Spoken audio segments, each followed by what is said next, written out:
What comes to mind when you hear the term found footage? Typically, your mind will think about the realm of horror in such masterpieces as The Blair Witch Project or As Above, So Below.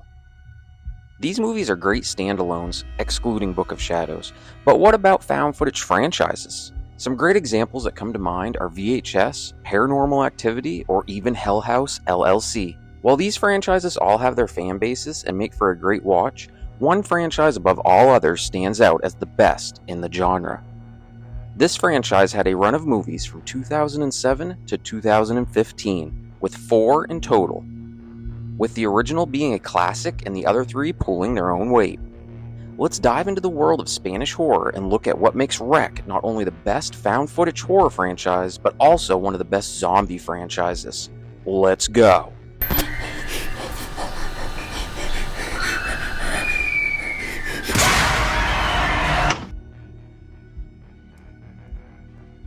To explore the origins of REC, we have to travel back to 2007. This is when the original movie from the franchise was released. REC starts off innocently enough as we get introduced to Angela, a local reporter for a television series known as While You Were Sleeping. The idea for the latest episode is to go to a firehouse and interview the firefighters, live like one of them for the night, and hopefully get to go out on a call with them and film it live. After getting familiar with the men, that's exactly what happens as a distress call comes in. The firefighters, Angela, and her cameraman all head to an apartment complex where the distress call came from to find out what is causing the disturbance. At this point, we're introduced to the occupants of the building, and while there is a lot going on, this is the point where we pick up on some subtle details that will have implications for the rest of this movie and the series as a whole.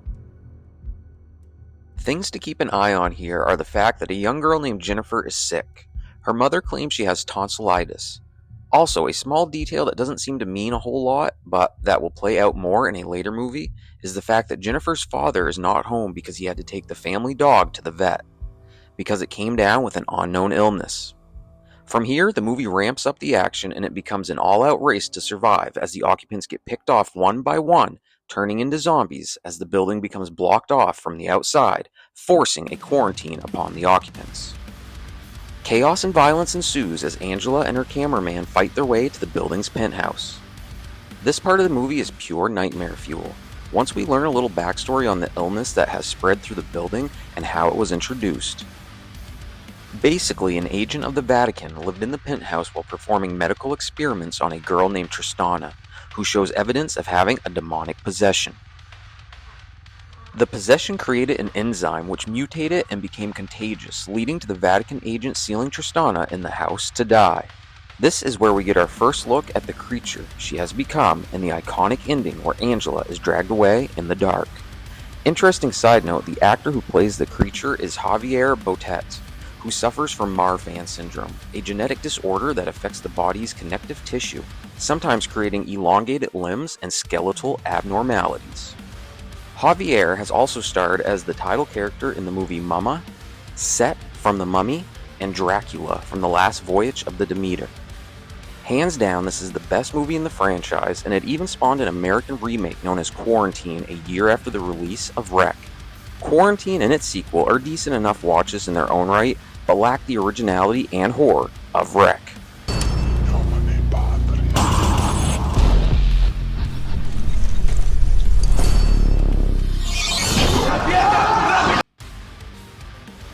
REC 2 picks up where REC left off. We follow Owen, a Vatican priest tasked with tracking down Tristana so he can get a blood sample from patient 0. This one stays true to the found footage style, introduces more of a religious horror theme, and ramps up the zombie violence. Eventually, Angela is found in a room, shocked but alive. Next, we see a flashback of Angela being dragged away. This is how the original ended, but the flashback shows us what happened to Angela after. Tristana infects Angela with a parasite known as a vermiform, which helps tie the sequel back to the original. REC 2 is a great standalone movie. The gore and violence definitely gets turned up to 10. It stays true to the found footage style and is the second best film in the REC franchise.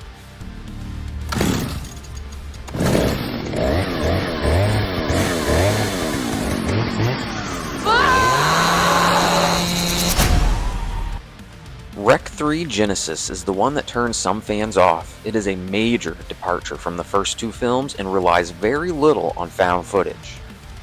One thing I give this one credit for is the fact that they tie in the dog from the original as a carrier for the infection. As a family member who attends the wedding for main characters Koldo and Clara is a veterinarian who became infected after being bit by the dog earlier.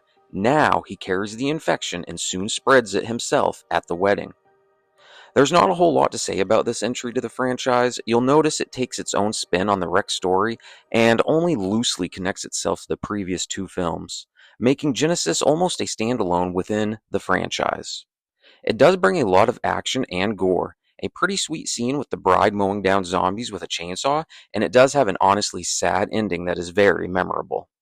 Though I'm not going to throw a lot of shade at this one, it is the weakest movie in the franchise, and after the vibe that is set by the first two movies, this one does seem out of place. Prepare for the final chapter of the epic horror franchise.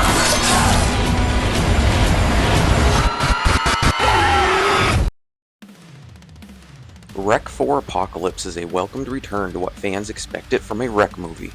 Rec 3 Genesis wasn't just a departure from the filming style of the other movies, but it's also the only film in the franchise that doesn't have Angela.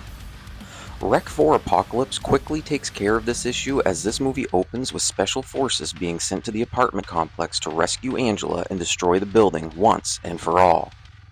Next, we follow Angela as she wakes up on a boat and is put through medical testing, checking for signs of the infection, which she clears. Here we find out Dr. Ricarte has been running tests on several subjects, including an elderly woman who survived the wedding outbreak. Once again, I love how the series makes a conscious effort to loosely tie in all the movies, and this elderly woman represents the tie-in for Rec 3. So it appears the good doctor has been experimenting with the virus by injecting it into monkeys. This part of the movie reminds me of the beginning of 28 Days Later, and just like in that movie, this is how the infection is spread in Rec 4. As an escaped monkey bites the ship's chef, who in turn infects the food, which in turn infects the other passengers. While all this is happening, a character named Nick, who is a fanboy of Angela's, is tasked with recovering the original footage that Angela and her cameraman captured from the first night the infection spread back at the apartment complex. Here is a good place to point out that this film is much more aligned with the first two movies. However, the reliance on found footage is greatly decreased.